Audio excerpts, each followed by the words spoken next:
I had been married to Daniel for 6 years, and I thought I knew every corner of his soul. I thought wrong. The morning I found myself standing alone at a contractor's desk, staring at an invoice for $52,000 for Italian parquet flooring going into his mother's living room, I understood that the man I loved had run, literally sprinted, out of that office the moment the total appeared on screen, leaving me holding a pen and a debt I never agreed to carry. His excuse, delivered by text 40 minutes later, was that he had forgotten an important call. He had been standing right next to me. His phone had not rung once. And the worst part? This was not impulsive. This was not one bad moment. This was the final act in a plan unfolding for nearly 2 years, built inside my own home, engineered by a woman who had smiled at my wedding, cried at my birthday dinner, and called me daughter, with such practiced warmth that I had never once thought to question her. By the time I understood what was happening, the trap had already closed around me so completely I could feel its shape before I knew its name. 6 years earlier, I had fallen irreversibly in love with Daniel Marsh, with the way he talked about architecture, with his ridiculous collection of vintage film posters, with the way he pressed his hand to the small of my back in line somewhere, unconscious and steady, like an anchor I had never asked for but could not imagine removing. We married in September under oak trees and too many white roses. We bought our house on Orchard Lane 18 months later. A mid-century colonial, not flashy, but entirely ours. The down payment came from my grandmother's inheritance, $87,000 untouched for years, waiting for exactly this. We signed the papers on a Tuesday morning, then sat on the empty kitchen floor eating takeout noodles from containers because we didn't own a table yet, and Daniel held my hand across the cold tiles and said, "We did it." I believed him without reservation. The house smelled of old paint and morning light. The backyard had a Japanese maple that turned brilliant orange in October. I made coffee every morning in the same yellow mug and watched the garden and thought, in a quiet, satisfied way, that this was enough. Daniel worked in urban planning. I ran an interior design consultancy. I had grown from a single client into a firm with 8 contractors and a waiting list, built by my hands and my taste and my willingness to be on job sites at 6 in the morning when the tile shipment was wrong. We kept separate finances, a joint account for shared expenses, and a mutual understanding that neither of us interfered with the other's money. It felt like the architecture of 2 people who genuinely respected each other. Daniel's mother, Carol, lived 40 minutes away in a rambling house she'd owned since the 90s. She was loud, opinionated, and constitutionally incapable of entering a room without becoming its center. She had never been overtly unkind to me, but there had always been something measuring in the way she watched me, like she was continuously recalculating a number and finding it slightly off. She called Daniel every evening at 9. She left framed photos of him on my mantelpiece on weekends when I wasn't home. I moved them to side tables. She moved them back. We never spoke about it because naming it would have required deciding what it was, and I wasn't ready for that. For 3 years, I managed Carol the way you manage difficult weather, patiently, practically, with the quiet belief that it would eventually stabilize. I brought wine to her dinners. I admired her garden. I listened to her stories about the neighborhood association and the problematic gutters and the bathroom grout. Daniel called this keeping the peace. I called it love expressed as restraint. I should have paid closer attention to what was growing while I was busy maintaining the peace. The first time Carol mentioned the renovation was October, 14 months before everything collapsed.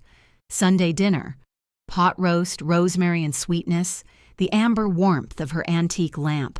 She talked about her floors with the gravity of a medical diagnosis. 23 years I've had that laminate. It's buckling in the hallway. The master bedroom sounds like a ship in a storm.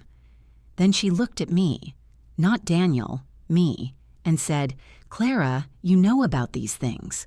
What does good flooring cost these days?" I answered honestly, gave her the range, watched her nod thoughtfully. The subject was dropped. I filed it under Carol's ongoing house grievances and thought nothing more of it. Over the following weeks, the subject returned in small, unremarkable increments. A comment on a brand she'd seen advertised, a question about a contractor. Just a name in case. A mention of Italian Parquet in a magazine, how it transformed a space entirely. Each conversation ended before it became a request. I formed a comfortable narrative. She was dreaming out loud about a renovation she probably couldn't afford. I felt something close to sympathetic warmth toward her for it. That warmth was something she had planned for. The first time I felt physically, intuitively wrong about something was a Thursday in January. I came home late to a kitchen light I hadn't left on and a white ceramic coffee cup on the counter that wasn't mine. I washed it and called for Daniel. He appeared at the top of the stairs looking rearranged, the way people look when they've just stepped back from something and composed their face into neutral. His mother had stopped by for coffee. Hoped that was all right. It was entirely all right. But as I passed him on the landing, he didn't quite meet my eyes. A small thing. The kind you note and tuck away, the way you notice a hairline crack in a wall and think, probably settling. I asked him that same night whether his mother was planning a real renovation or just thinking out loud. He said she liked to process out loud. He said she wasn't asking for anything. He said this in the gentle, definitive tone that closes a conversation without appearing to, and I accepted it because I was tired and because I trusted him. I touched his arm in the dark. He kissed my forehead. I fell asleep thinking about the Hendricks Kitchen project. That trust, easy, habitual, completely unexamined, was the most expensive thing I have ever owned. In February, Carol called me directly. She had done her research, she said. Italian white oak parquet, wide plank from a specific manufacturer in Verona. She had the catalog, the dimensions, the exact specifications. I gave her Marco's name. A flooring specialist I had worked with on 3 projects, reliable and honest in an industry where that combination was genuinely rare. I told her to mention my name, a 5-minute favor. That was all. 3 weeks later, Marco called my office. "Clara," he said, in the careful voice of a man choosing his words precisely, "I want to check something before we finalize anything. Mrs. Carol Marsh mentioned you referred her, but she's also mentioned that you'll be co-signing the contract. I just want to confirm that."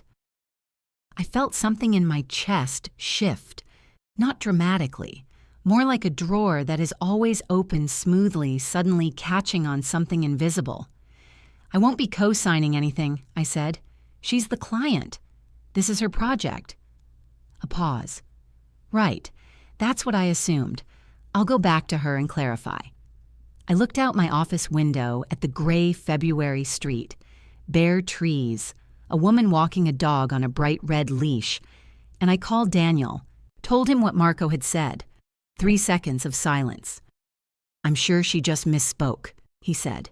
"You know how she gets things confused. I'll call her." He sounded genuinely puzzled. He called back an hour later to say it was a misunderstanding, corrected. I made dinner. I poured a glass of wine. I looked at the bare maple branches and thought, it's resolved. We are fine. I was wrong about all 3 of those things. March was the month they finalized the plan. What I didn't know was that Daniel had not called his mother to correct a misunderstanding. He had called her to adjust the strategy. The revised contract Marco had drawn up, without my name, had been quietly replaced at a second meeting I was never told about, with a document listing our joint account as the payment source. Not Carol's account, ours. The account holding our mortgage escrow, our home maintenance reserve, our emergency fund. The account I had contributed to every month with the unexamined certainty of someone who has built a life on another person's honesty. I found out none of this in March. In March, I ate Sunday breakfast and drove to mountain towns and held Daniel's hand and thought I was happy. That is the cruelest part of a betrayal, built slowly. You spend your most ordinary and golden moments standing directly on top of the trap, feeling its warmth beneath your feet and calling it solid ground. The appointment at Marco's office was a Tuesday in April. Daniel said it was a formality, confirming measurements and timeline. Carol wanted us both there, he said. It would mean a lot to her. The contractor's office smelled of wood shavings and polyurethane sealant. Carol was already there when we arrived, wearing cream cashmere and the expression of someone who has been looking forward to this day for a very long time. She kissed my cheek. Marco laid out the plans on the drafting table. The Verona white oak samples were extraordinary. Wide plank, hand-oiled, a grain that caught the overhead light like slow water. Then Marco placed the invoice on the table. $52,400. I looked at that number for 4 or 5 seconds. The room was warm and dense and still. I could hear the heating unit through the walls. I could hear Carol breathing beside me, steady and patient. "That's," I started. "It's a competitive price for that square footage," Marco said carefully. "The imported material alone." "It's fine," Carol said, her voice smooth and certain, already past the number, already ahead of any objection. We discussed the budget. I turned to Daniel. He was looking at the invoice, and in the half-second before he noticed me watching, I saw something on his face I had never seen in 6 years of marriage. A calculation. Swift, practiced, almost imperceptible. The expression of someone running a decision that has already been made, checking one final time that all the pieces are in place. Then he looked up, smiled his familiar smile, and said, "I'll be right back. I need to make a quick call." He walked out. The door closed behind him. I stood in that office with Marco's polite, uncomfortable silence on one side and Carol's settled, immovable certainty on the other. And I understood, with a cold, absolute clarity that arrived not as a thought but as a physical sensation, like stepping off a curb in complete darkness, that there was no call, that my husband had walked out of this room to make sure I was the one holding the pen. I looked at Carol. She smiled. Small, patient, the smile of someone who has been waiting at a table, she set herself. And she said, "Shall we go over the payment terms, dear?" I set the pen down on Marco's table. I picked up my coat and my bag. I walked out with my hands completely steady and my mind entirely blank. The blankness that comes not from calm but from a shock so complete it is not yet resolved into a single emotion. The April air outside was cold and sharp and real. I stood on the sidewalk and looked at my own hands. They were not shaking.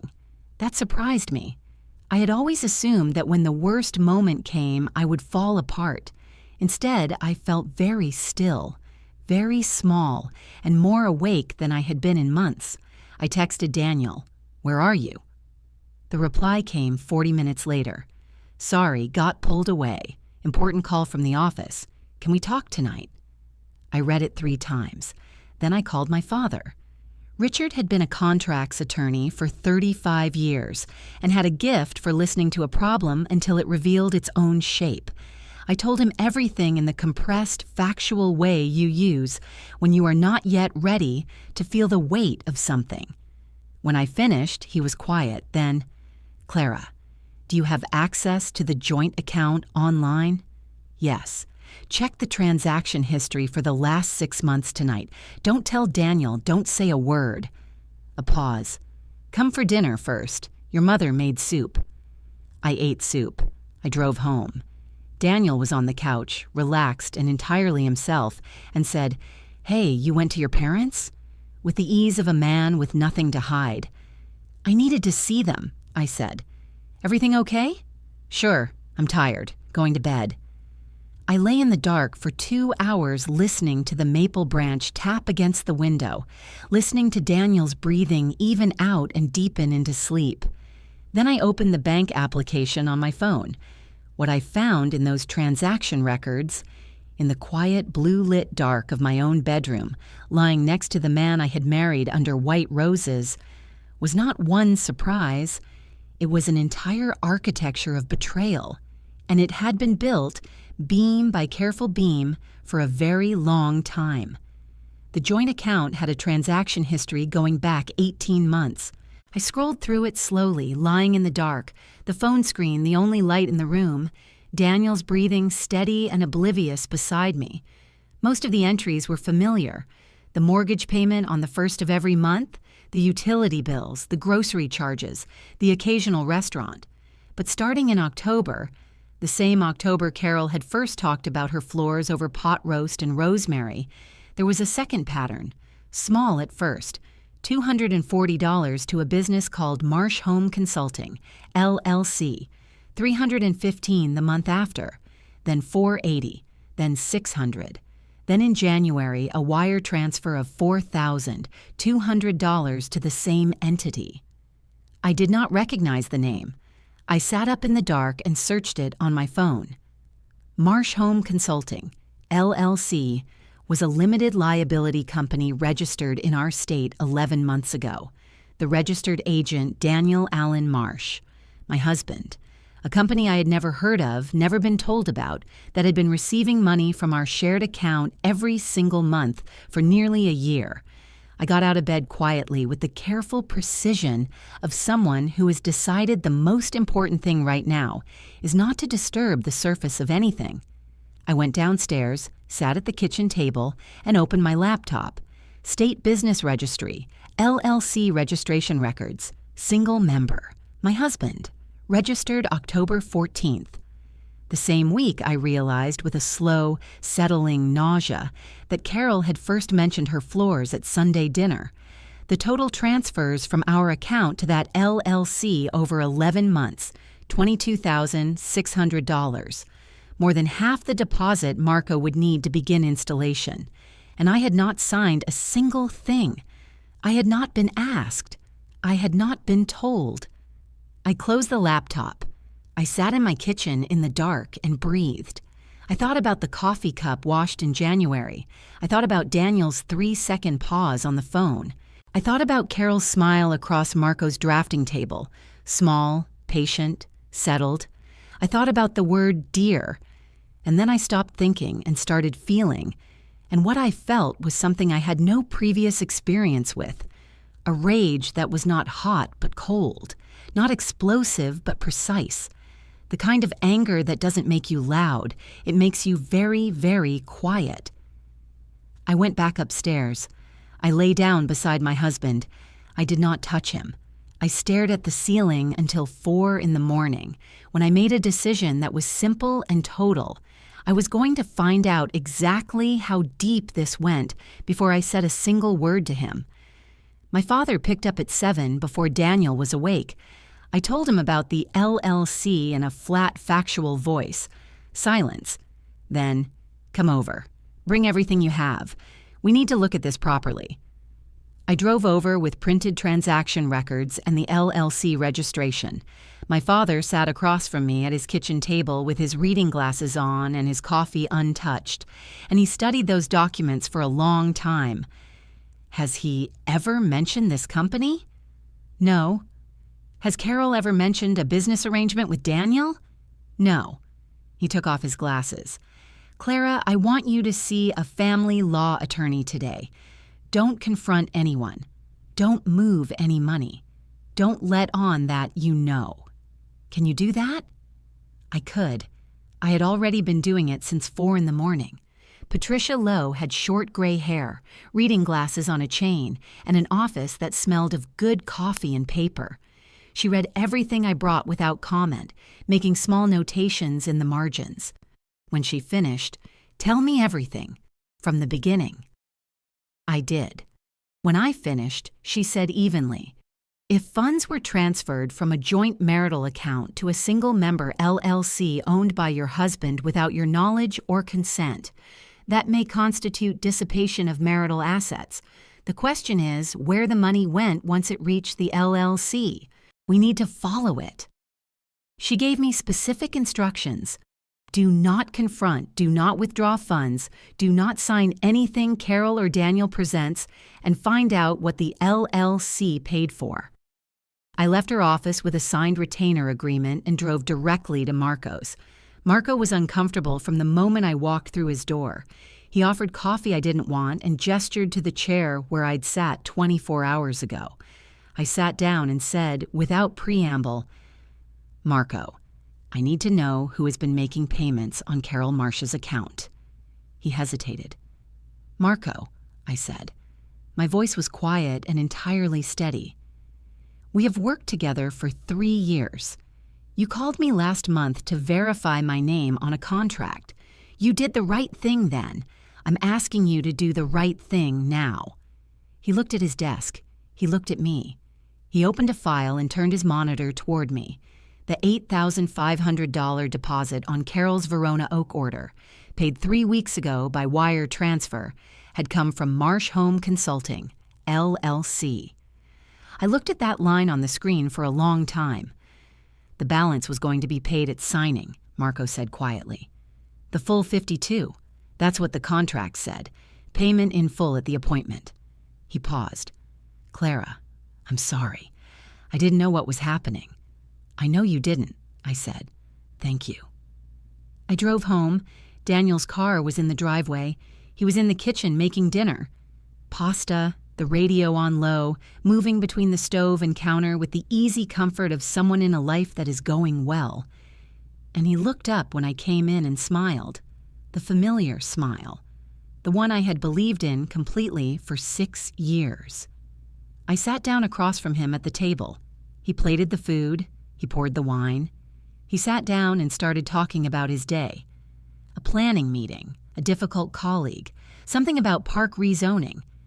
And I listened to his voice and looked at his face and thought, how long have you been doing this? How many dinners? How many mornings?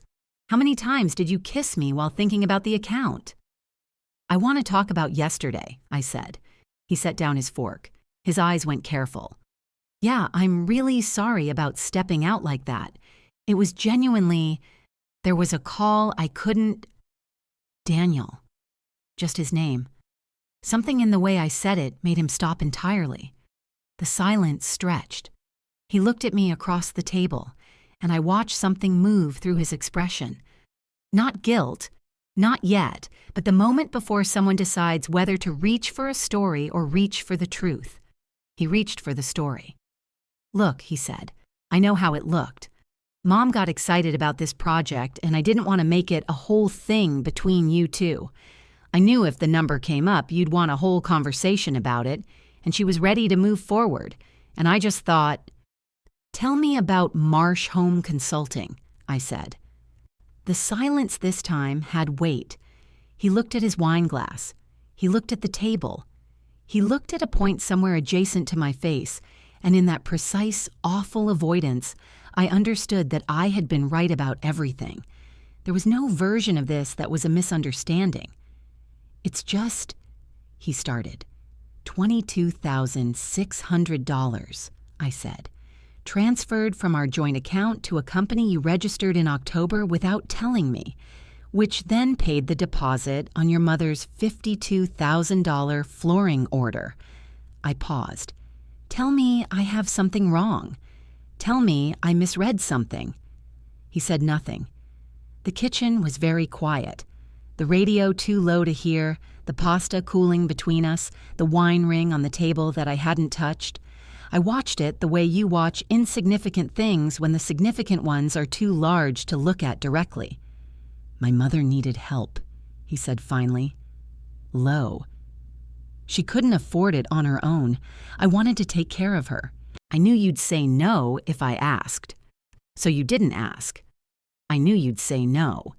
So instead, you took money from our account without telling me, set up a company to hide the transfers, brought me to a contractor's office to sign a $52,000 contract I knew nothing about." My voice was flat and precise and without heat. "Is that what happened?" He closed his eyes. "Did your mother know where the deposit money came from?" The pause before he answered was its own answer. "We talked about it," he said.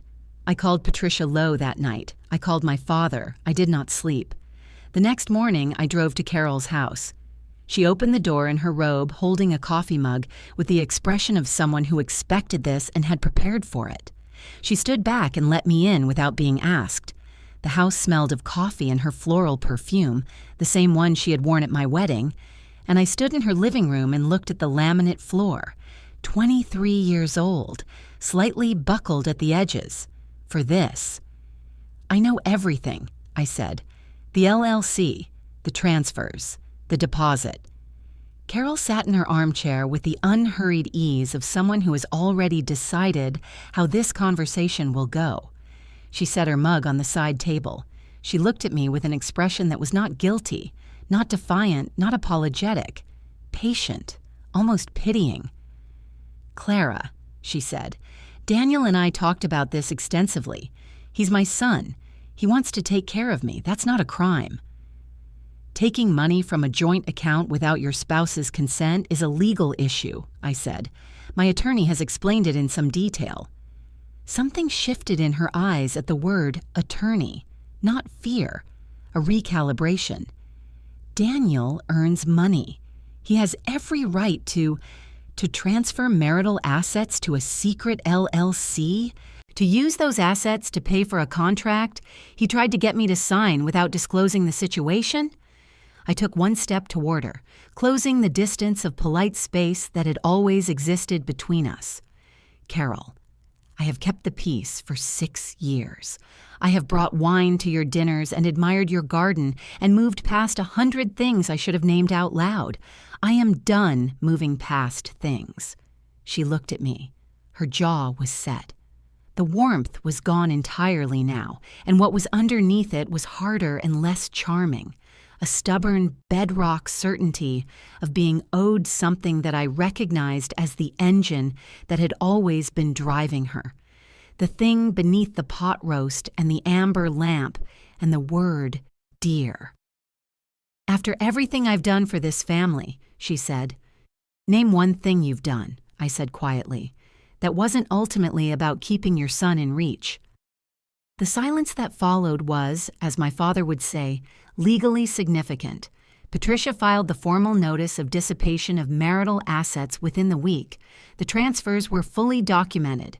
The LLC payment to Marco's company was documented. Daniel was served while I was at a client meeting downtown, and he called me twice in 10 minutes. I let both calls go to voicemail. What followed was not clean or simple or satisfying in the way that confrontations in stories sometimes are. It was attorney meetings and bank statements and a deposition in which Daniel sat across a conference table and explained, in a voice I barely recognized, that he had always intended to pay it back. It was Marco voluntarily providing full communication records to my attorney because he was an honest man who wanted no part of what this had turned out to be. It was a call from Daniel's brother Thomas, who said quietly that he had suspected something was wrong for months and was sorry he hadn't spoken sooner. It was Carol's brief, half-hearted threat of a counterclaim, dismissed by Patricia in a single letter. And it was, in the end, a settlement. Daniel returned the full $22,600 to our joint account. The Parquet order was canceled. Carol absorbed the deposit loss, which Marco had structured as non-refundable at my attorney's advice. Daniel and I separated our finances, then separated ourselves. 4 months. Quiet and final, because the damage had not been done loudly. It had been done in silence, in increments, in all the small moments I had chosen not to name. The thing about betrayal built over time is that leaving it behind also takes time. It does not resolve in a single confrontation. It resolves in an accumulation of smaller, clearer moments. The first morning you wake up in the house alone and feel relief instead of absence. The first time someone asks how you are and you say fine and mean it. The first evening you sit on the back step with wine and watch the Japanese maple and think not about what was taken from you but about what you still have. It is September now. 8 months since Marco's office, 5 months since Daniel moved out, 3 months since the divorce was finalized. I still live on Orchard Lane. I kept the house. Patricia is very good at her job, and my grandmother's inheritance was documented as a separate contribution that predated the marriage. My grandmother's money stayed in the place it had built. I think she would have approved of that. The maple is turning orange again. I can see it from the kitchen window where I stand every morning with the yellow mug. The same one, same spot, same slant of morning light. The house is quieter than it used to be, and in the first weeks that quietness was heavy and strange. But now it is simply the texture of a life that belongs entirely to me. I painted the living room in late July, a warm white I had wanted for 2 years, but always deferred on. I put up art I chose without committee. I rearranged the furniture the way I had always imagined it, and no one moved it back. Marco called last month. The Verona white oak he had ordered for Carol's job had become available at a steep discount, a canceled order from another client, material already in the country. He thought I might want it for a project. I told him to hold it. I spent a week measuring and calculating. Then I had it installed in my own living room. The full ground floor, wide plank, hand-oiled, a grain that catches the morning light like slow water. It cost me $11,000. I paid it myself, every cent. I stood in the finished room on the first morning after installation and felt the new floor under my feet, solid, warm, extraordinary. And I thought about my grandmother, who believed in the permanence of solid ground, who built her life brick by brick, who always said a house was the safest place you could put your love. She was right. She just never mentioned that sometimes you have to reclaim it first. The parquet is beautiful. The light falls across it in the afternoon in long gold bars, and it is mine, and it is paid for, and no one will ever run from a checkout to make it otherwise.